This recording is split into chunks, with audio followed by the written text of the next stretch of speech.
슬기로운 라디오 생활 2부 시작합니다. 우리의 권익을 찾아서 국민권익위원회 채용비리 통합신고센터 김종혁 사무관과 함께하고 있습니다. 계속 이어가 보죠. 공직 유관단체 채용 실태 전수조사를 하신 걸 그 결과가 작년 말에 나왔고 그 말씀을 좀 쭉 정리해 주시고 계신데요.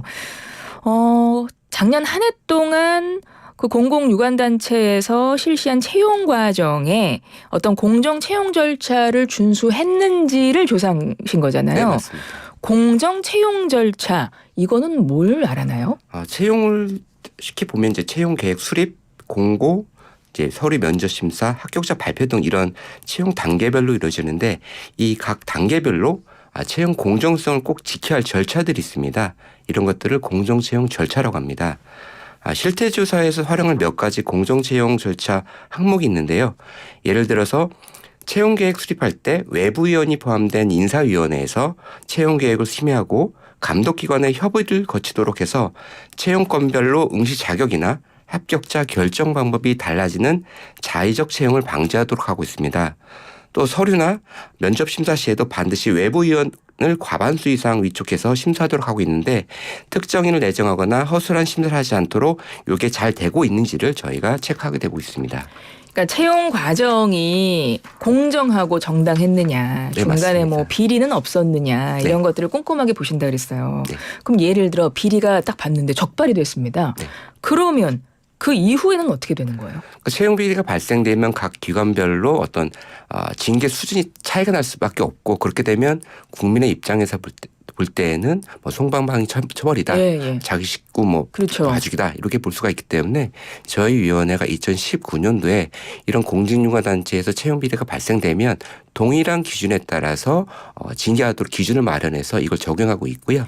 동일한 기준이라는 건 모든 단체에 동일하게 적용되는 기준을 네, 말씀하시는 거예요? 예를 들어서 채용 담당자나 그 기관이 어떤 고의성을 불문하고 최종 합격자가 뒤바뀌어 버렸다.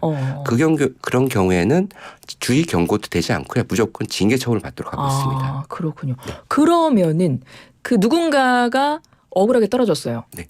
그러면 그 사람 뭐 구제 같은 거 가능합니까? 구제도 역시 그때는 이제 기재부, 행안부, 저희 권익위원회가 공통 기준을 마련했고 이 공통 기준도 동일하게 적용하는데요. 예를 들어서 서류 전형에서 잠시 탈락했다. 이분은 다음 시험부 때 서류 전형이 아니라 면접부터 보게 되는 거고요. 다음 시험 때 서류는 이미 통과한 상태에서 그 단계부터 가는군요. 네. 면접 시험 때 잘못 합격자 결정해서 즉 합격을 해야 되는데 안 됐다. 그분은 바로 채용을 하도록 이렇게 기준을 만들어서 공통적으로 적용하고 있습니다. 그렇군요. 혹시 뭐 몇 가지 사례 소개해 주실 수 있을까요?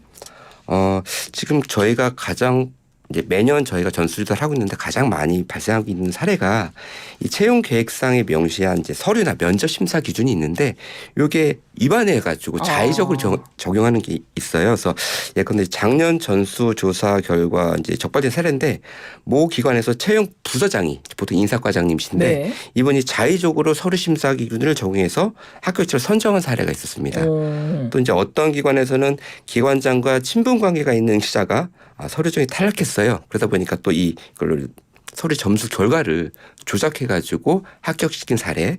그리고 또 이게 좀 저희가 봤을 때 조금 당황스러운 부분인데 채용 공고 시에는 반드시 이제 우대 가점을 부여하고 명시하고 다 안내를 해드렸는데 불구하고 실제로 서류나 면접 심사 때 그 우대 가점을 적용하지 않는 이런 부분들이 저희가 많이 적발을 하고 있습니다. 그러니까 우대 가점이 적용되어야 하는 대상자인데 그런 게 전혀 적용이 안 된 사례 같은 거. 여러 가지가 있군요. 그리고 말씀 들어보니까 정부에서 지속적으로 관리를 쭉 계속 해오셨다는 건데, 그죠? 네, 그렇습니다. 채용비리 통합신고센터 전에는 공공기관 채용비리 근절 추진단이 만들어져서 권익위 주관으로 2019년도부터 매년 전수조사를 진행하고 있습니다.